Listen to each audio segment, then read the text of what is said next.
So, good morning, everyone, and welcome to the eGrad School Week 3 Q&A and interview session for project management. So I'm Murray. You would have seen me in various videos, but here I am. I'm a real person. I'm not just an avatar in your computer. And I'm really pleased to be here today to kind of get to meet you a little bit at least. You have the opportunity to ask any of your burning questions today from the previous weeks, from week 3, from any questions you may have around project management and this module. And we will also be talking to Xanthi Ashburner in this session, who is a project manager within research. Might just introduce Xanthi first. No, but actually before I do, what I would like to do is just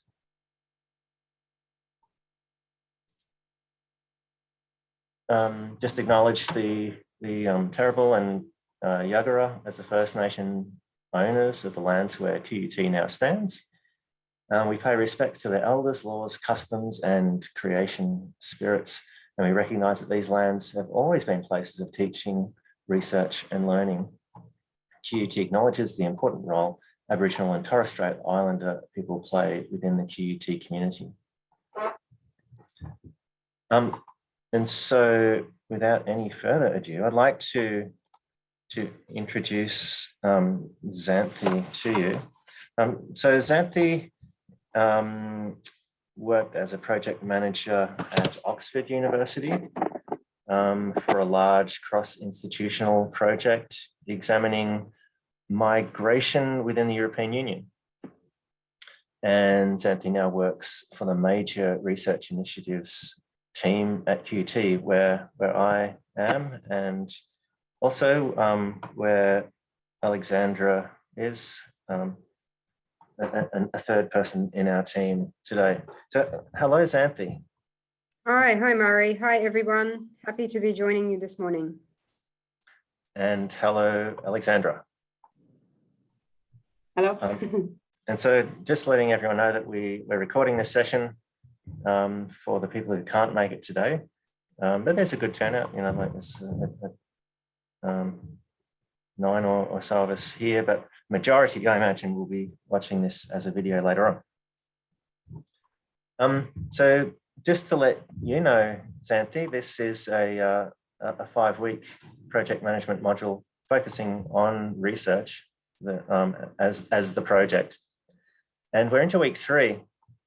And traditionally, this kind of video session, for those watching it on video, is all about just a kind of a wrap of what's happened in the week. So before we get to the to chatting about your experience, I might just quickly go over a couple of things first from this week, and perhaps also give people the opportunity to ask any initial questions. So first up, we might just look at the first poll that we did. Sharing my screen with you.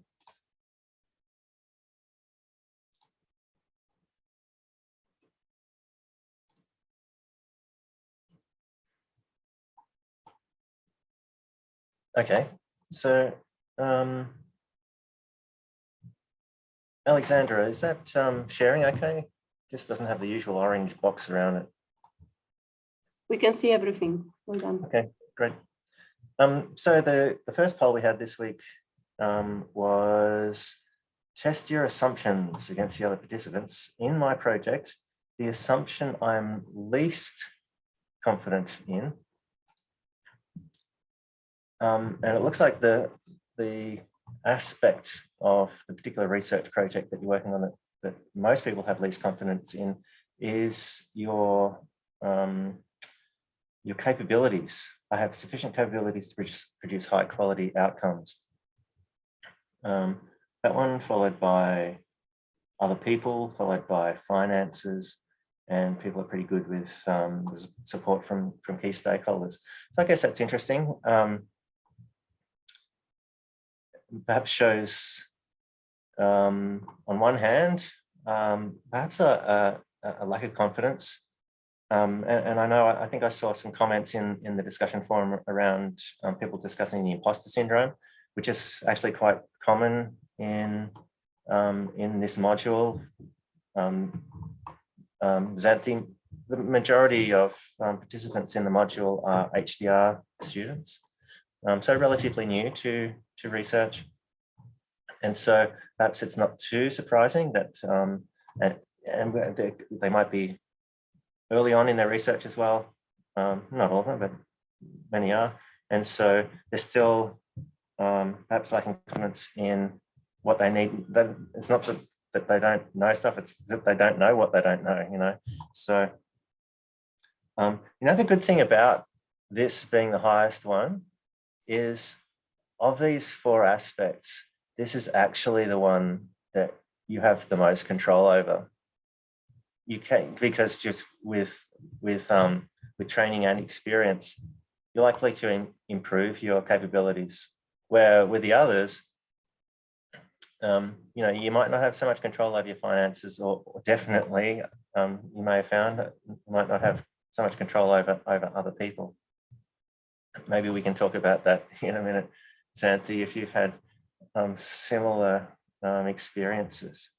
So that was the first poll. And then we had another poll where it was about options in your project. And it was really a question around the degree to which you're dealing with an array of options. It looks like a pretty even balance, I guess, in that the middle range question is the most popular. I have several options, but I can usually manage them. So that's a good response. I don't have many options to consider as a minority, as is those that have so many options that they struggle with them. Maybe I could just highlight here that a good tip in dealing with the options that you do have is to consider the 3 important things, cost, quality, and time, when making decisions around which options to take. Consider, is this going to, is it going to impact the cost of the project? Is it going to impact the quality? And how is it going to impact the quality? Is it going to impact the time? And when you're weighing up, should I do this? To what extent should I do this? I think those 3 elements are key. And also, they will also relate to whether the taking up of the options might extend the scope of your project. So now this is kind of where the theory meets reality. And that's kind of the aim of many of these prompts, is to try and put the theory into your own experience so that you better understand what the concepts are. So yeah, that's just a tip to try and look at the issues you come across in your research project in terms of the theory, because the theory does have relevance for you. Any questions about those polls? And we had a discussion which revolved around the first poll. So thanks again for all your contributions to the discussion.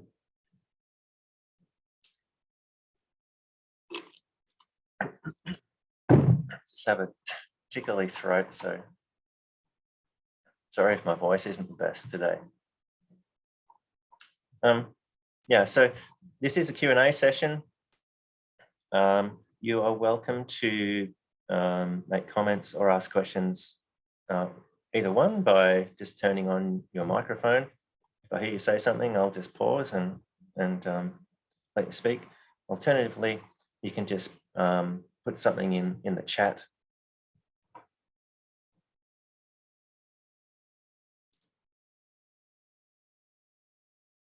Now, there was one question that was raised ahead of time for the session. And it was from Amanda, who says, I love a good timeline, and when I need to undertake, I love a good timeline of when I need to undertake certain tasks. But how can we deal with unexpected issues that interrupt our plans and cause delays without totally losing track of our timeframes? So that's a good question. Amanda loves a good timeline, but how to deal with unexpected. So this is, project management is all about planning stuff in advance. I guess the question is, what happens when unexpected things happen that you haven't actually planned for, that will cause delays? Maybe my initial response to that is, and yeah, hi Amanda, you're having some technical issues. Hoping you can hear us. If not, you can always get it on video, or maybe the technical issues just revolve around your audio.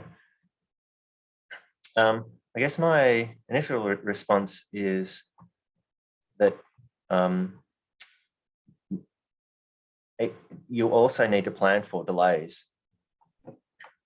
And one good way to do it is raised actually in week 5. So in a couple of weeks' time, around Gantt charts. I guess it was introduced, I think it's this week, with the work breakdown structure, which really just a very basic Gantt chart. But with a Gantt chart, you're able to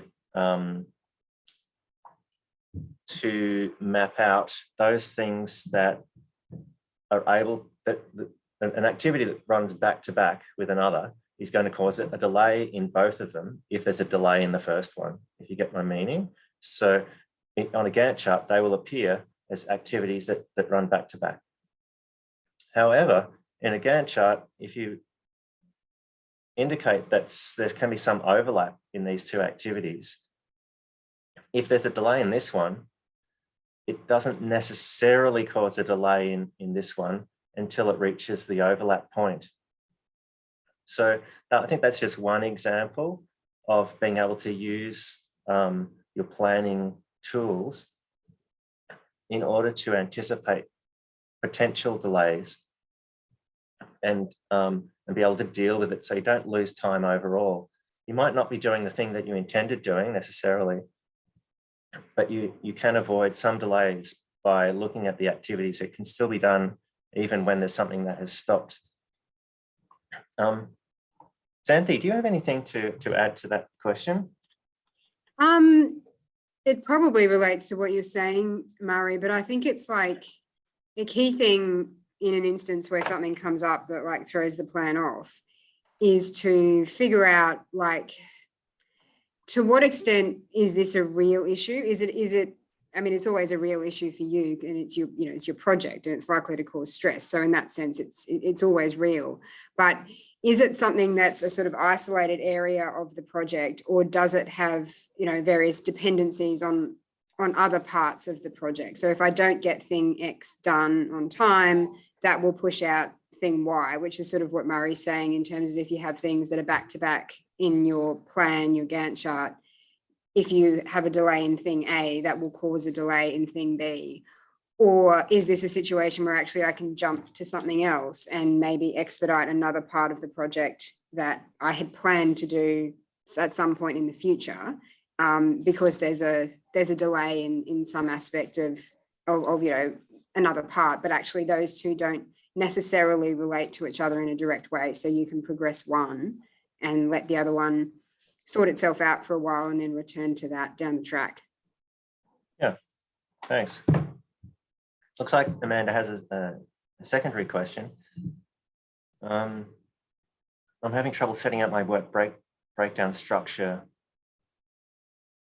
Do you have some advice about how to break down our research project into bite-sized pieces?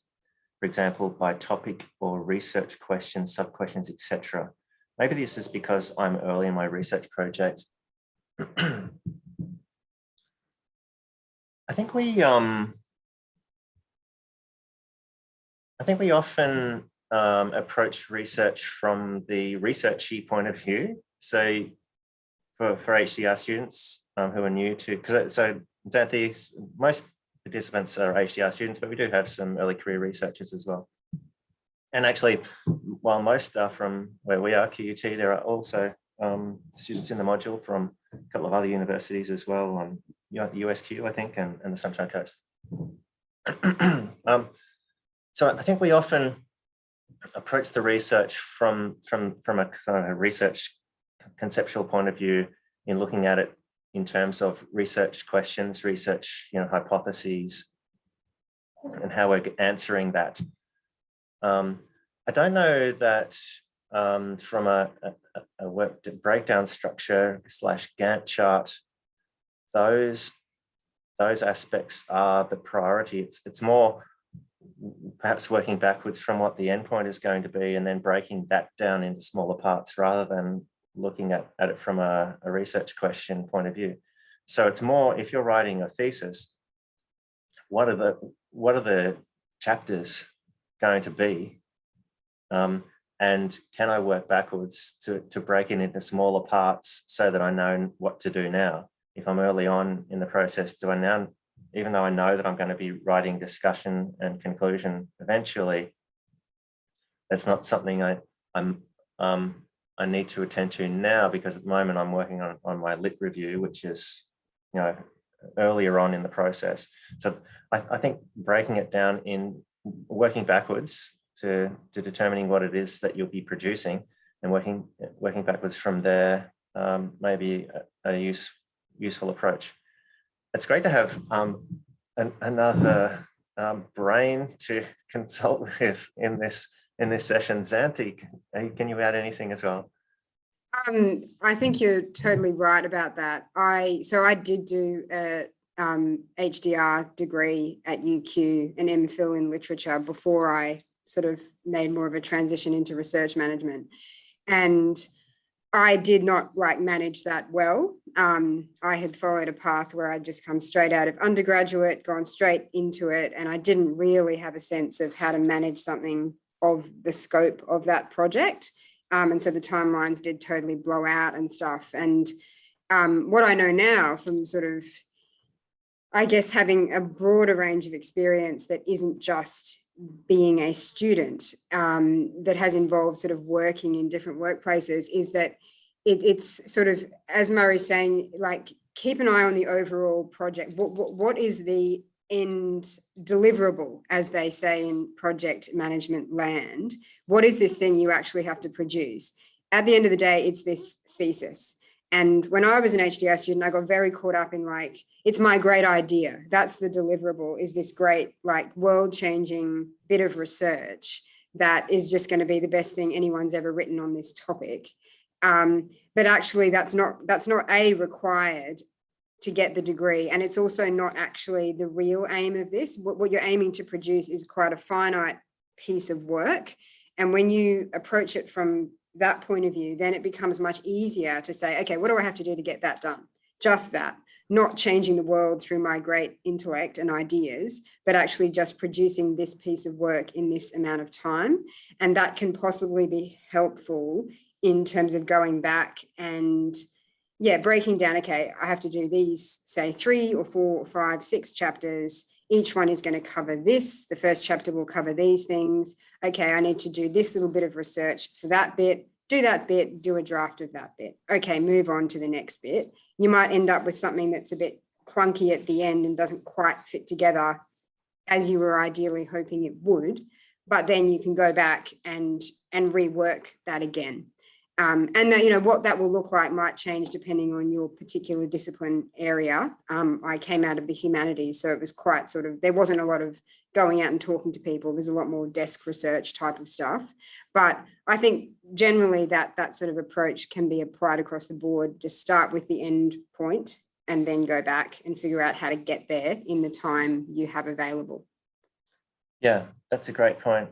And I think Barry's added to the conversation as well. If you have a look at the chat, Barry talks about breaking tasks down into smaller units, which is exactly right. starts with the Yeah. end goal and what to achieve every month, and then what to achieve every week, and then what to achieve daily. Yeah, and what Amanda said about perfectionism is also just so true. And something now in my sort of what I think of as my professional life, as opposed to my life as a student, is I am far less bothered by perfectionism because I'm much more just focused on the things I need to achieve day to day to be good at my job. And they're actually much more limited than the great goals I had in mind when I was an HDR. Well, that's a good segue into where I'd like to take the conversation now. I feel like we've entered your story halfway through, Xanthi, and I'd like to go a little further back. So you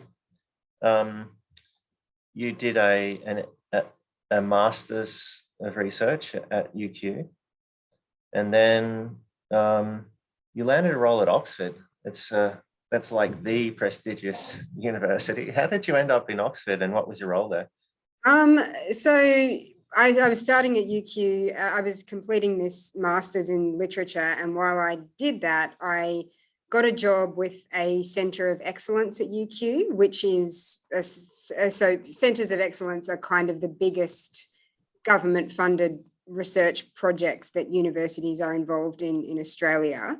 And this was one that was in the humanities, which is quite rare. And my supervisor of my MPhil was the director of the UQ section of that project.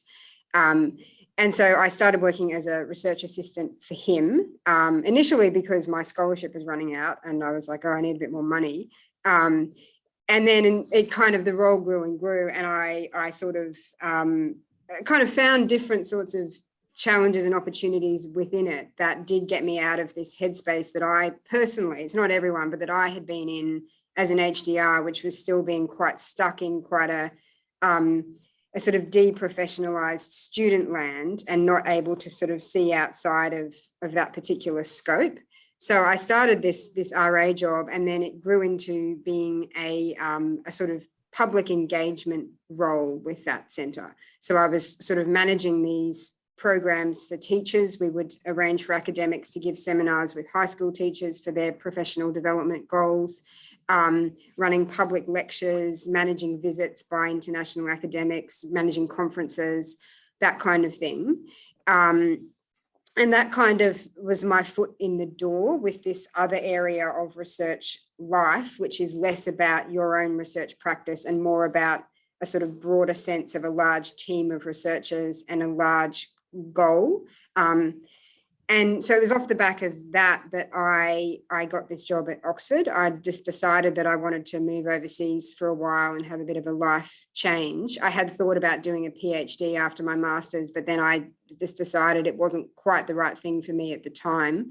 And so I just applied for these jobs, and I got this job at Oxford, and it was quite, I was very happy and lucky to have got it. I got it because initially it was a maternity leave cover. So it was a short-term contract, which, if anyone's ever keen to make a bit of a jump in their career, that's a really good way of doing it, because those roles are less appealing for people who are firmly embedded in that world already, because they're so short-term. Whereas for people who are trying to get in there, it's just great. That's your foot in the door. So yeah, I got this job. I moved over to Oxford. It was all quite different and strange. And I arrived and I met the existing project manager who was going on maternity leave a couple of days before I was due to start the role. And she sort of said, okay, this is the stuff you're going to need to do. And it was just so much stuff, and it was so many different things. And I was like, oh, who's the person who I contact about the money? Who's going to manage the finances? And she's like, that's you. You're managing the finances, you're managing the deliverables, you're editing everything. You're in charge of this whole project. And I was kind of like initially a bit freaked out by this. But Did you then have much experience in that sort of thing up until then? I had not really. I didn't have much direct budget experience. I had sort of done some budget planning at UQ, but it was quite a different thing. It was, here's the amount of money we have. Oh, I think we should spend it in these ways, as opposed to sort of quite granular management of a budget and responsibility for the budget too. So, and that was a big shift, going from having ideas about how money should be spent to actually being responsible for making sure that it was spent appropriately.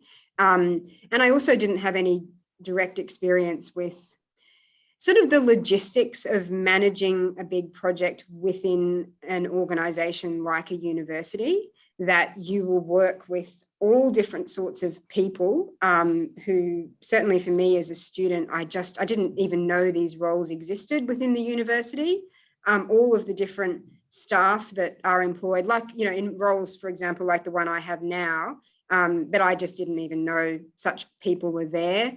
I didn't know that you don't liaise directly with the body funding your research. There's always someone in between who manages that process for you. And so that relationship is quite important to have as a good, strong one. So I was not very experienced, but, you know, there's always more help than you might think. And that was also in retrospect true when I was in HDR. I just didn't realize it. I thought the help was my supervisor, who, to be honest, for me was not often all that much help. And actually there's a lot of resources out there, and people, and, you know, people who can assist. And the same was true when I started this job. It took me a while to realize that there were these people within the university who were managing similar types of projects, and that they could assist me when I didn't know what to do and didn't know how important something was. Is this an important process, or is this just something that we do that has no real impact? And so what's your role now? What's the major research initiatives team do? So I came back to Australia in 2020, just before COVID, so that was quite good.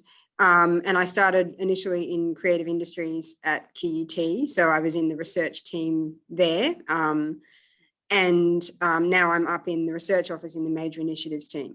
So both those roles are what's called pre-award in the university, which is helping research staff get funding for their research, basically. So applying for grants, helping them apply for grants. And so what I'm doing now is helping people set up what's called major initiatives, which are these very big research projects and centres of excellence, like I used to work in R1. And they often involve university plus industry partners, plus government stakeholders. Government provides some of the funding. There's often universities money involved as well, and then industry too. So it's the biggest things QUT is involved in the research space, basically, is what our team manages.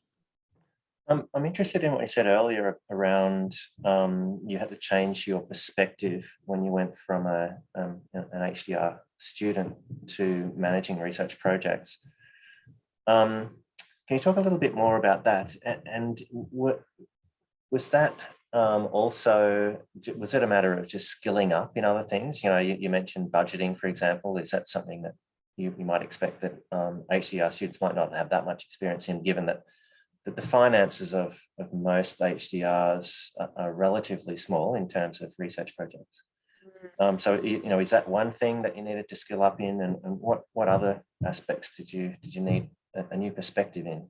Yeah, I honestly, for me personally, I needed sort of general life skilling up in how to be a professional person in a professional workplace, because I just had not really done that. And that was just my own life experience, that, as I said, I'd gone straight through from school student to uni undergraduate to research higher degree. I'd had bits and pieces of casual work here and there, but on the whole, I had worked really within that quite narrow scopes. I'd done sort of tutoring at UQ, and, you know, these lecturing, these are kind of the activities I'd done. They were very much within quite a narrow world.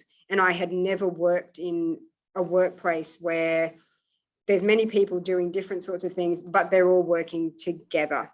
and they're all working for one sort of overall goal, whether that's the goal of the team or the university or anything like that, but it's not you on your own. I really needed to adjust to it not being just me on my own. But having said that, having worked me on my own for so long, I think is actually what made me able to take on this job at Oxford, because I was like, well, I guess I'm just managing all this stuff. You know, I'll just do it on my own because I'm used to doing things on my own, and I will learn the things I need to learn.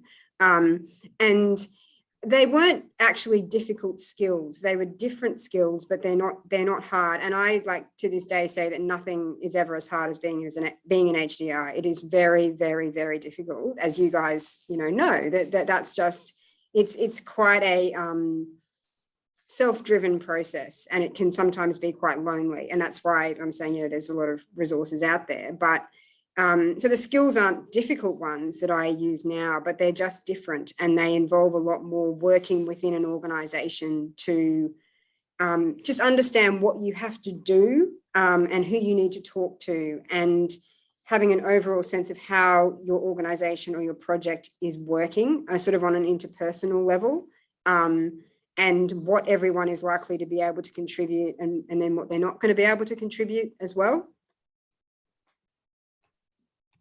I have heaps of questions I'd like to ask you. So I've still got lots of questions in me, but this is a Q&A session where I'd like the other participants to be involved as well, if everyone's willing. And so I might just take this opportunity to ask anyone to turn on their mic and ask Xanthi a question about anything that she's mentioned so far, or anything else before we move on to other topics. Hi, Xantha, this is Doreen. I'm just curious, when you are doing your HDR, is it directly related to what you're doing today, or at some point you had to choose what you're doing today because an opportunity presented and you got experience in it and then you continued in that line? Is it directly related to what you did for your HDR? Yeah, it's not directly related. So my HDR degree was in modern American poetry, and I do not work in that field now, and not many people do. And part of the reason that I sort of transitioned out was because of the lack of opportunities in that area outside of university teaching. So it's not directly related, but I would say that, I definitely don't regret the HDR degree at all, and I use it every day. I really do, because it sort of it just teaches you to have this level of independence in your thinking and in your sort of sense of responsibility for your work, that I think you may not get hardly anywhere else. And so while it's true that I don't work on topics related to literature, and, and when I was in creative industries, there was a bit more alignment there, and my job at UQ was more aligned, but certainly not the work I do now. I work a lot more in relation to STEM disciplines now. But the underlying skills there, I would say I use them every day. Thanks, Doreen. Any other questions?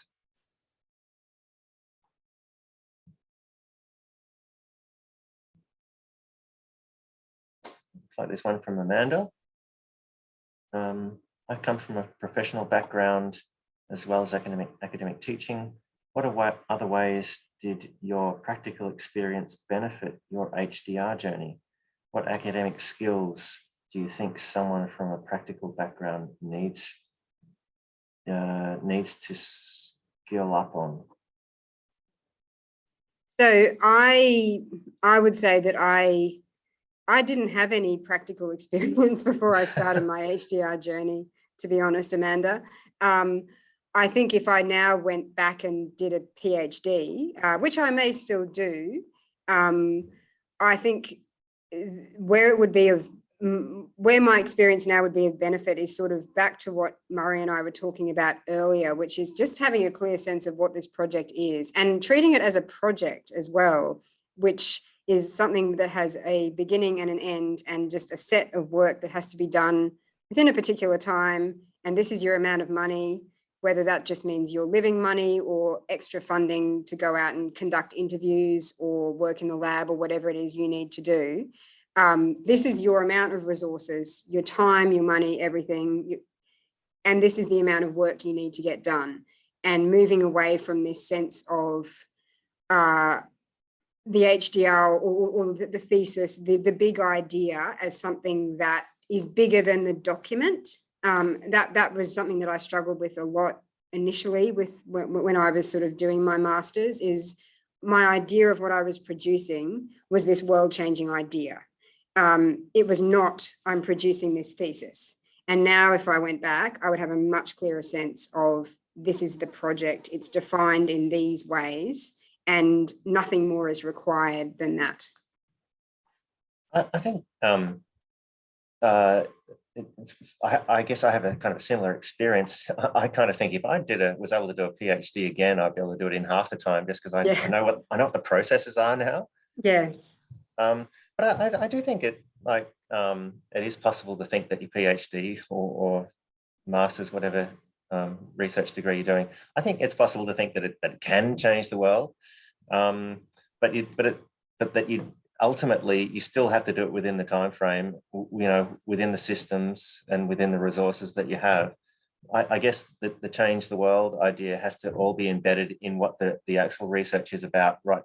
From the outset. And you need to stick to it. Yeah, and the desire to change the world is really awesome until it starts to get in the way of your ability to manage your own mental health throughout the process. Like if it's just becoming, this perfectionism is just weighing you down so much that you can't make progress with your project because nothing is ever up to this standard you have of changing the world. That's when you sort of get really bogged down and start to miss your deadlines and things like that. So I think approaching it as a project is quite it's a sort of liberating way of approaching a degree, I think.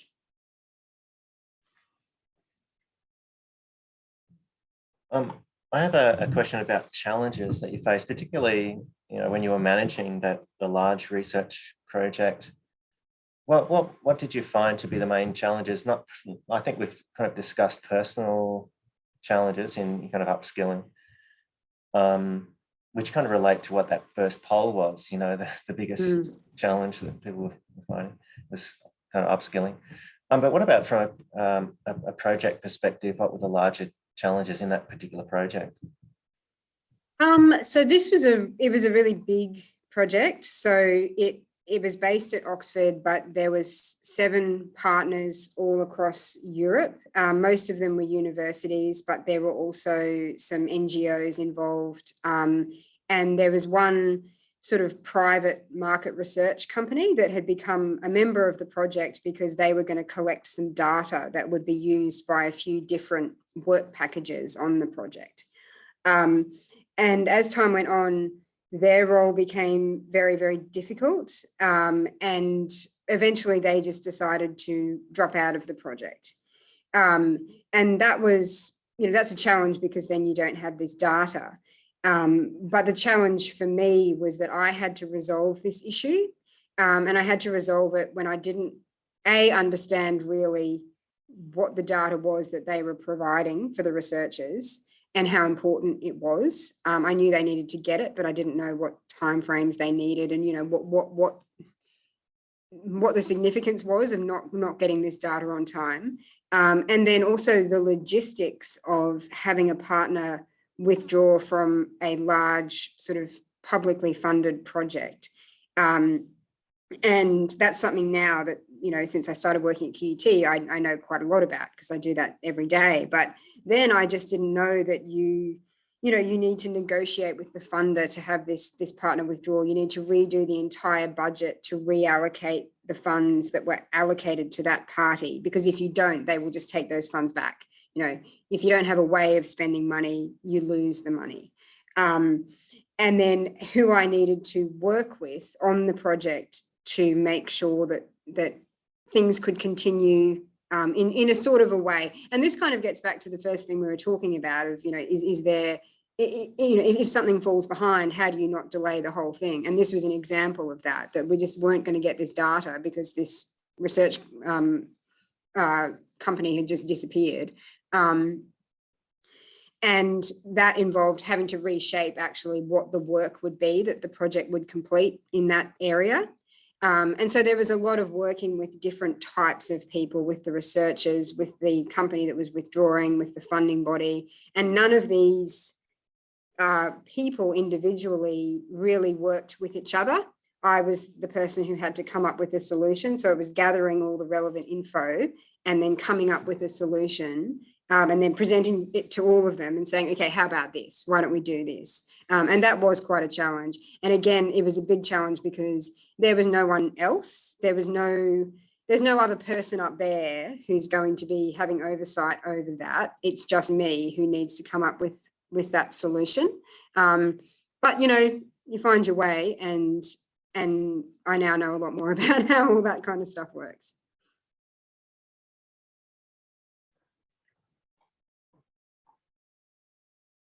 How about, you know, when I was talking about the second poll earlier, I was suggesting that one way of making decisions within a project can be to go back to first principles and look at the time and the cost and the quality that's going to be impacted by any particular decision.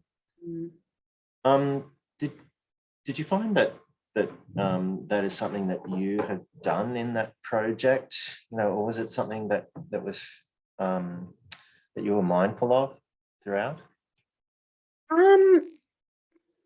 It is. I mean, it is relevant because with a large research project, there will always be there's always the time frame that you have to get it done within, and there's always the amount of money, and those two things are not really negotiable. There may be negotiation on time. Sometimes if you haven't spent the money, you can ask to have an extra year to spend it in or something, but the amount of money is definitely set and there will not be any more money and you can't overspend. In terms of quality, I mean, the example I was just using of this research company that withdrew from our project, that did mean a reduction in the type of research. I'm not going to say it was a reduction in the quality of research because I don't know enough about that particular bit of work that was done to say whether it was better or worse because of this, but it did mean there had to be a change in scope. The scope was smaller. And so that was, you know, that's a trade-off. But this, again, it's like you're within a system where if one thing is taken out, you just have to move things around. It's a closed system in some ways. And so unless you can change the parameters, get more money or get more time, something's going to have to give if you if you lose one of those items. But not necessarily in a bad way. I think like a change in scope isn't necessarily a bad thing. And maybe, like, again, this is something I could really see with my HDR. If the scope isn't working out in the time, that's because there's a problem with the scope. It's not probably a problem with the time. It's that you haven't scoped the project correctly for the amount of time, and your supervisor should be able to assist with that. But, you know, we all know in real life that doesn't always happen. But I think maybe that's something to bear in mind, is if you are feeling like you're not going to get your work done in the time, just assess whether you've actually just taken on too much work. And that gets back to the perfectionism thing too, of feeling like you have to just do everything absolutely the best it could possibly be.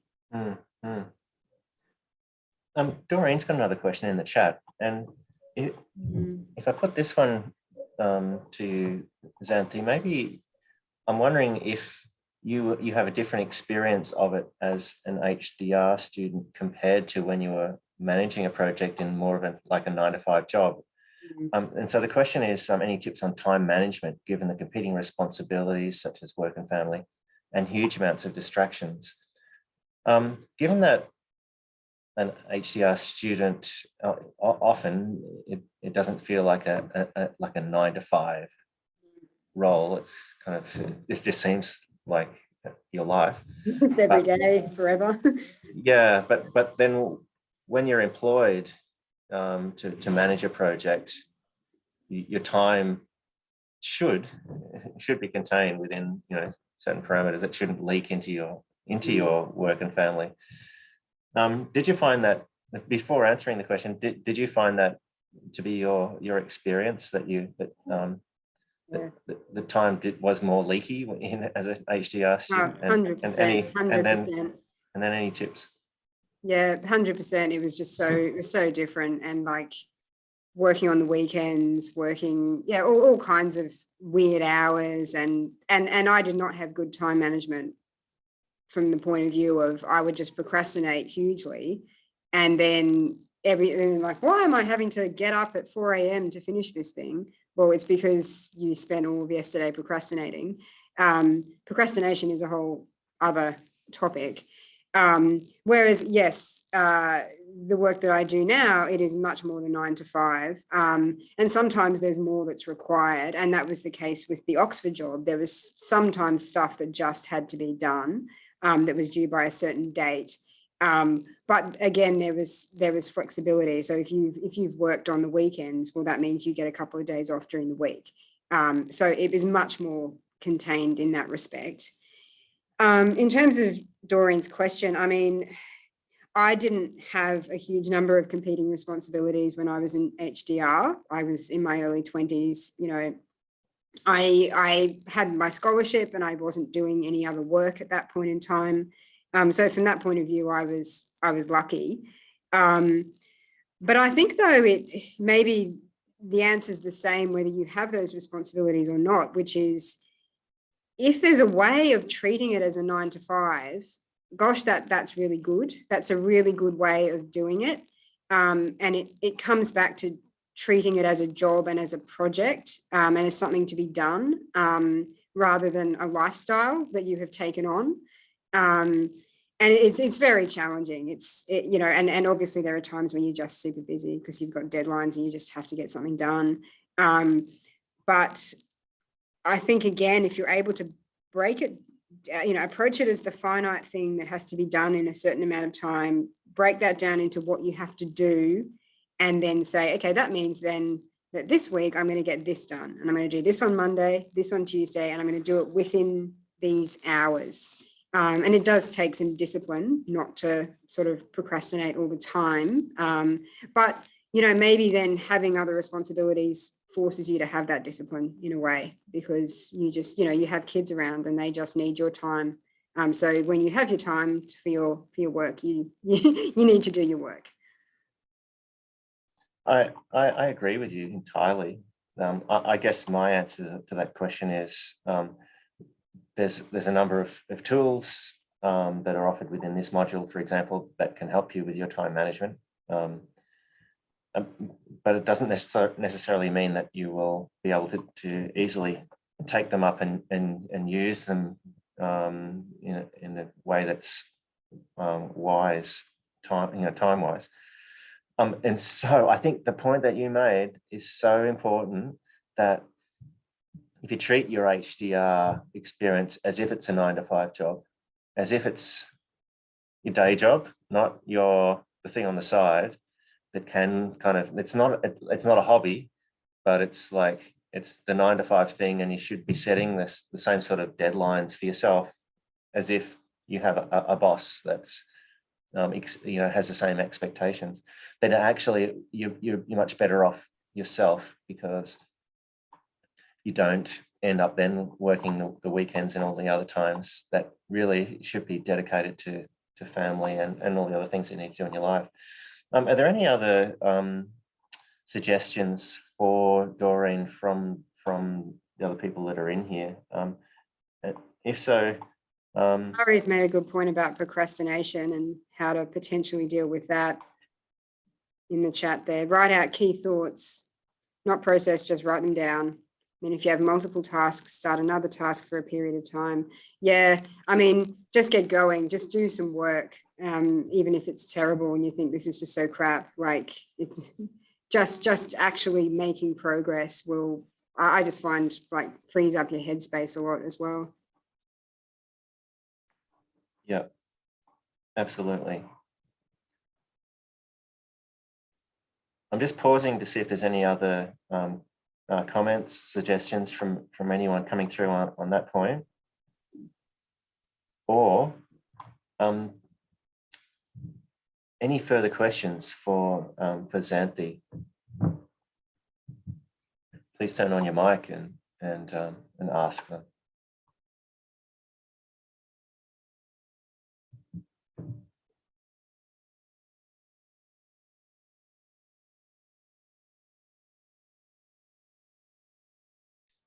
I may have just a very quick question.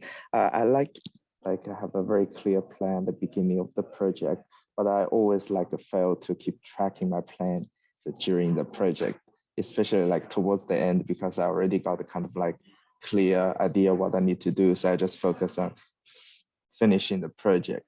But I always feel bad every time when I look back and I see all my trackers are like kind of unfinished.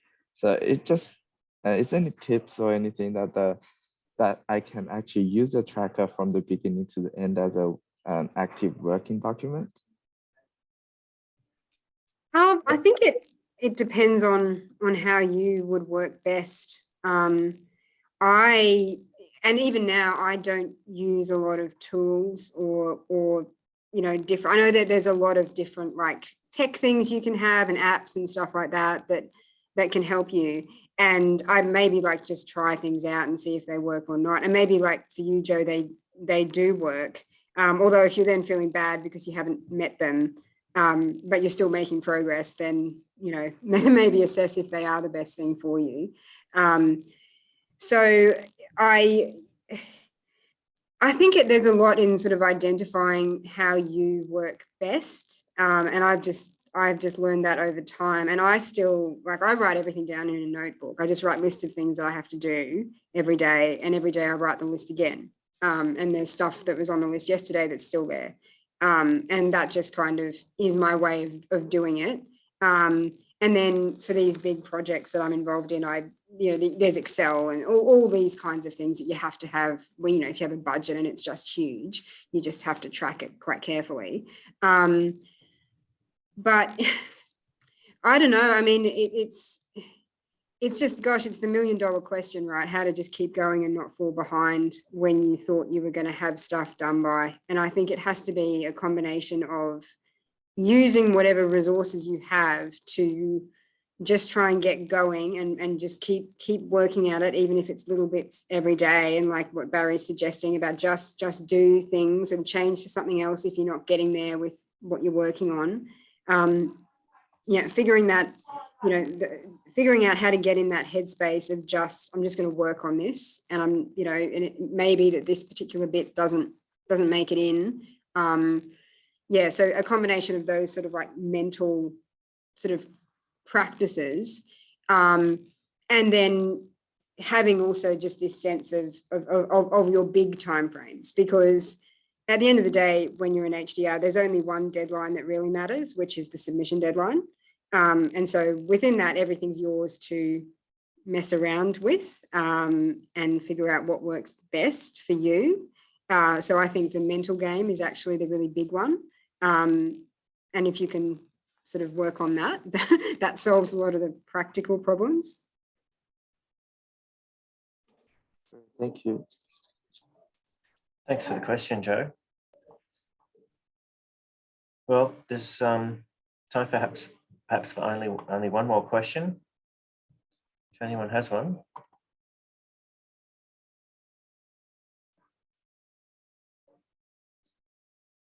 Or we'll wrap it up. So thank you so much, Xanthi, for joining us today and sharing your experiences. It's been really insightful. Thanks, Murray. I've learned a lot. Great to meet everyone. And I look forward to talking to everyone else in the module in my videos for the last 2 weeks. Thanks for joining us today. Bye.